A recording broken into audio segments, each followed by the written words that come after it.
All right, let's stay with some defence news now. Parliament's Joint Standing Committee on Defence is meeting virtually this evening. Armscor and Denel are on the agenda. Remember, Parliament hearing earlier that Denel and the SANDF are in a dire state, and we are not resourced enough. We don't have the resources to protect our borders. That's a message that's coming out.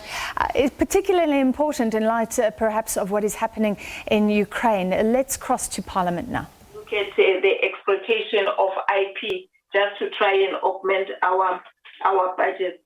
Chairperson, the fact of the matter, and I think it's going to reflect in the presentation that Armscor is going to make, is that, for instance, some of the challenges that are faced by Denel, even from the service contract point of view, their execution, there are things that, for instance, if you look at our dynamics, our missiles, and also the commercialization of aid data, they become very critical for us.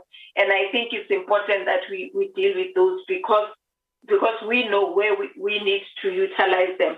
So I'm hopeful that, as we move forward, we'll be working very closely with our colleagues from the Department of Enterprise, and we've tried to do that with the DG Khathatso Tlhakudi. So we are hoping that this will really help us to move things forward. But I wouldn't want maybe to dwell in much more detailed presentation, Chairperson, because the presentation from the colleagues in Armscor will actually delve deeper into all these issues. And then I think that some of the questions can be responded to once the presentation has been concluded. That's what I would like to submit at this point, Chairperson. Thank you. Thank you very much, Secretary. I think it is the right time to invite the group CEO, Advocate Mbata, Armscor CEO, Advocate Mbata, to come on the platform. May I request that you set your video on? I can see it's on. All right, over to you, Advocate. Good evening, Chair, members of the Joint Standing Committee on Defence, Minister, SecDef, colleagues from both from Denel and the DOD. Chair, our presentation is in three parts. The first part will deal with the protection of sovereign intellectual property, which will be covered by Dr. Mkaza, and the latter two will be covered by Mr. Hussel, both on commercialization of the aid data missile and its impact thereof to the South African Air Force, as well as lastly, we'll deal with the capacity of Denel to continue with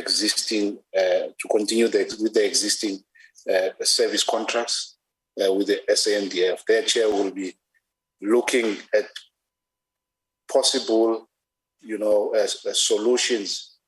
I must say, Chair, these are informed by our scanning of the industry.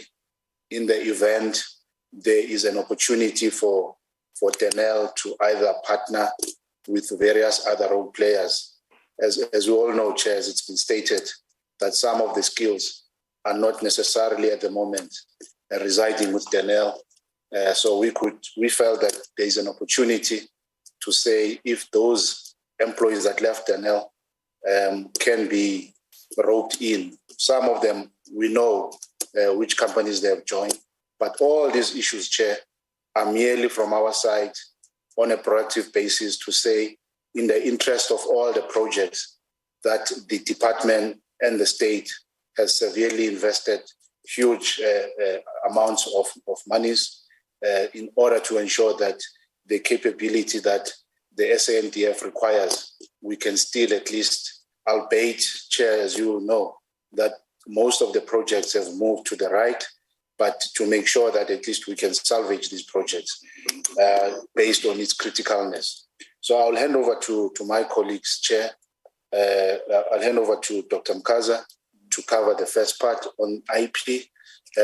As the Secretary has stated, it's a very sensitive matter, as also the Minister has touched on, in terms of how do we ensure that we protect and making sure that whatever IP that has been generated, it continues to benefit the country, and making sure that there is a whole framework so as to ensure that at any given time we can account for this IP.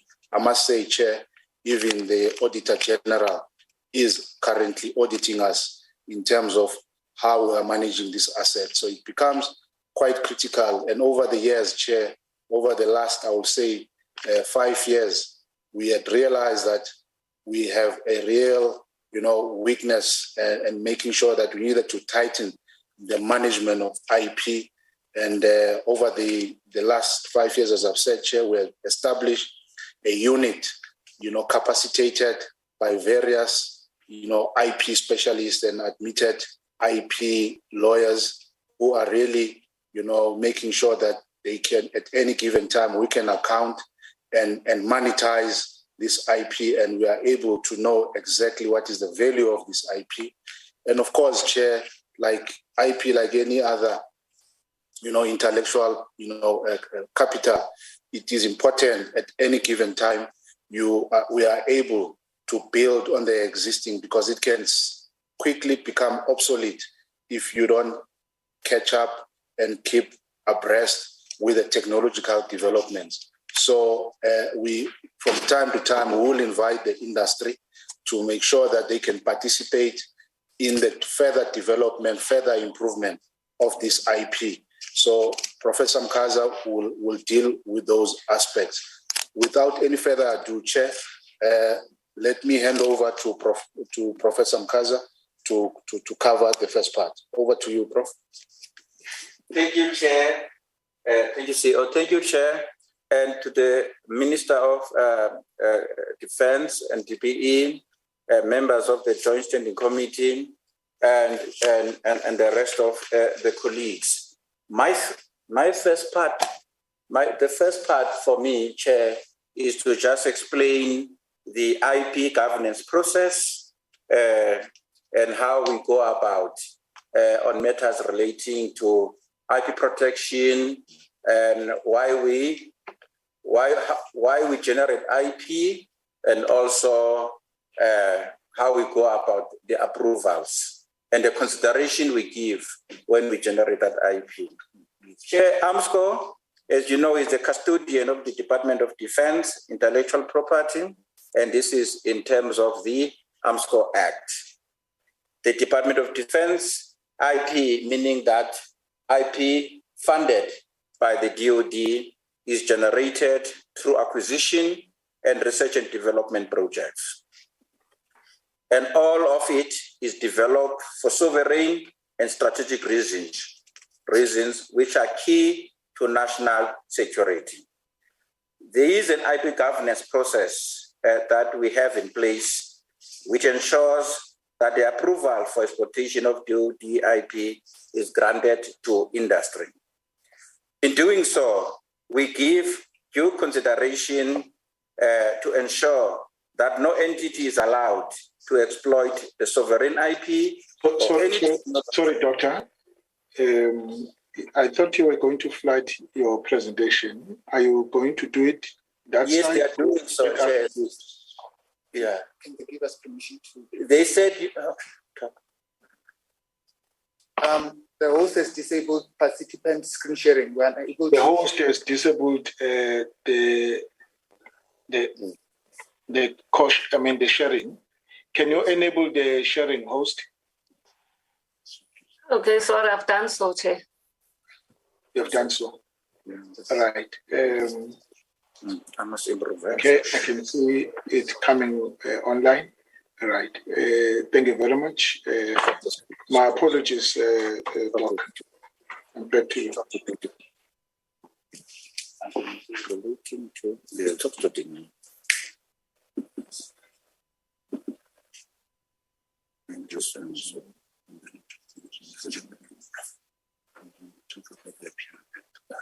I must continue, sir. Are you able to see it now, Chair? Yes, very much so. Thank you, Chair. Yeah. I will then proceed. As I was saying, Chair, when we give consideration to exploitation, we ensure that no entity is allowed to exploit sovereign IP or any technology that will compromise national security. It is important to stress that in all the exploitation requests that we receive, ours is to make recommendation to the Department of Defense, and the DoD is then the final approver of all our IP exploitation transactions, as they are the owners of the assets. Chair, I would like to also point out every request from the industry has always been approved, except for those instances where the requester, due to whatever processes they have with third parties, the arrangement between them does not materialize. And the idea behind the governance process, Chair, is to encourage IP exploitation in an inclusive manner. Chair, the following slide, really, we took it straight from the defense review. And we put it there just to give a reminder of what we mean by sovereign capabilities and also strategic capabilities. I am not intending to read it through, Chair, as it is already in the public domain regarding that. If Chair permits, I'll move in to talk on sovereign IP protection relating to Denel in particular, if that is okay. Okay. Yes. So, Chair, over the years, we have contracted Denel to develop intellectual property on behalf of the DoD. And as I indicated, this includes the sovereign IP and the strategic IP. And historically, we've allowed Denel, and which we do also to industry, to keep the data packs relating to the IP developed under the Armscor contracts, so that they may be able to execute on projects and on contracts. Yeah.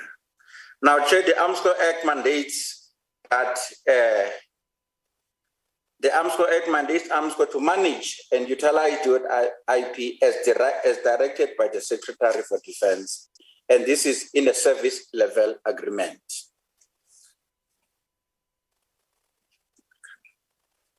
Now, we have an issue now, Chair. I just wanted to put that aside. We have an issue now, as the Secretary for Defense has indicated, with the IPR Act. The IPR Act now, which provides that the IP emanating from public finance research and development shall be owned by the recipient. The recipient in this case being the Armscor contractors. And the IP developed by the defense since August 2010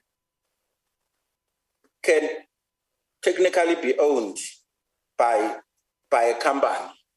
This is subject to some condition, but it can be owned by the company that has developed that IP. So the IPR Act allows the industry to do as it pleases with this IP, which then exposes the country and compromises national security. And this challenge from the IPR Act allows loss of control of all defense IP by the DoD, as most of that IP was upgraded after the Act came into effect in 2010. And most of the IP developed before the Act has now been obsolete. Therefore, the requirement, because of this Act, for the DoD to approve the industrial transactions involving IP falls away, and Armscor's mandate as a custodian of DoD IP is diminished or becomes redundant. And this then divests the DoD of its strategic independence and sovereign capabilities and compromises national security. To this effect, and to try to remedy this, Chair, we have prepared a cabinet memo to request Cabinet to approve the amendment of the IPR Act retrospectively. We have shared the cabinet memo with the Secretary for Defense.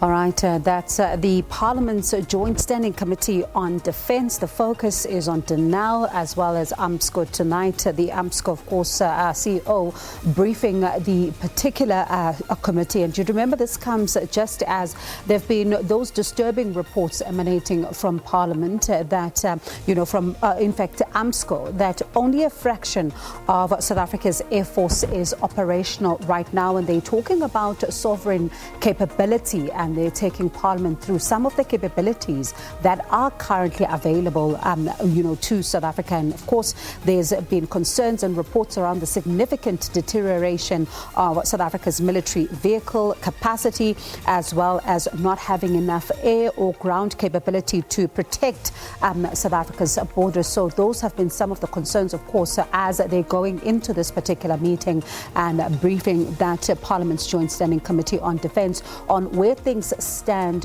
right now. We'll continue to monitor that as well as developments around the world, as of course the world is on tenterhooks about what is currently unfolding in Ukraine. But Oli is also standing by with some good news, much of a reprieve. Oli Banyana really giving some kind of a glimmer of hope here.